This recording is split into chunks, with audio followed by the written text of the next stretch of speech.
Thank you and welcome to the show this morning.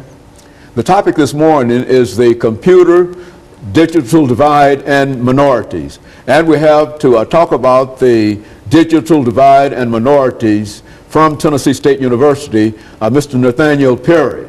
And Mr. Perry, let me welcome you to the show this morning, and to tell you as well as our audience how delighted we are to have you, and to also remind our audience that you've been with us on a number of occasions, and I think more significantly that not only have you been with us on this particular show at an earlier occasion, but in a real sense you are responsible for a lot of things that we have been able to accomplish by way of the internet and by way of web page designs and etc., because you helped us design, in a real sense. I think you really literally designed our first web page back in 1995, and so so that's why we wanted to have you here today to talk about some of the things dealing with the computer and digital divide.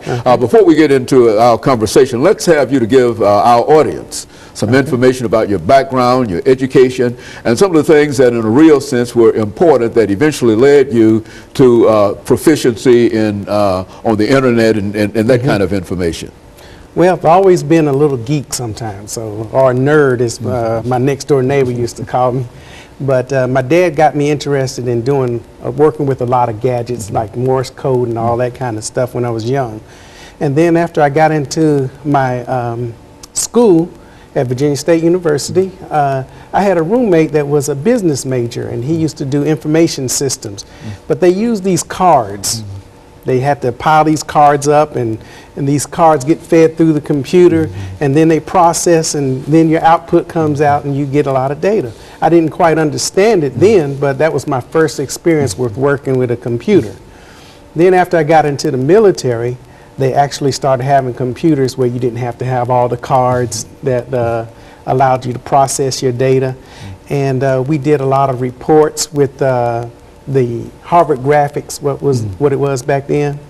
And we were able to present with the computer and do a lot of research on the computer. So after I got that taste in the military, it just built up. After I left the military in '95, I was able to build on what I did learn, the basics in the military, and continue to build and work on that. And got into graphics, got into internet when it first started happening at Tennessee State University, which is where I met you, and was able to develop a keen interest in working with the internet and working with web pages.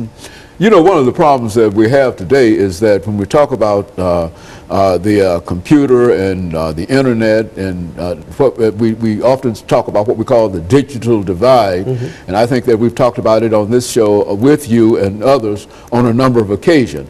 But exactly what do we mean when we talk about the digital divide dealing with the computer and the internet? Well, I think at one time there was a division of those that actually didn't understand what was happening with the internet and computers, and those that did. And that was the dividing line between those that could and could not. So we gave it a nice little title, but now it's to the point where kids are coming up and they've got their own little iPad. They have their own little computer, which own telephone, which is actually a computer itself that can connect to the internet. So everybody's got some kind of contact with the internet, which is actually squashing the divide portion. I think it's getting where the older community is the one that's divide is where it is now. So it's not much of those that are already coming up, because elementary schools, they're actually using internet.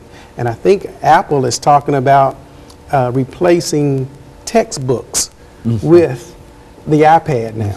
So you see a lot of technology changes that divide is starting to wipe out, especially as we start getting older. And of course we're getting ready for our first commercial break, and let me simply make a couple of statements in reference to that before we make this break, that the kind of thing that we're talking about was digital divide is no longer a financial kind of thing as it once was, because as you indicated, all of these little small gadgets and whatnot, it's more accessible to folks who at one time were unable to pay $500 for a desktop, now who can pay $97 for a smartphone and do essentially the same thing. And I understand that very good. And so in a real sense, we're, as you said, closing that digital divide simply by the mass use of computers and et cetera. Exactly. And of course, we'll be back with our audience following this very, very short commercial break.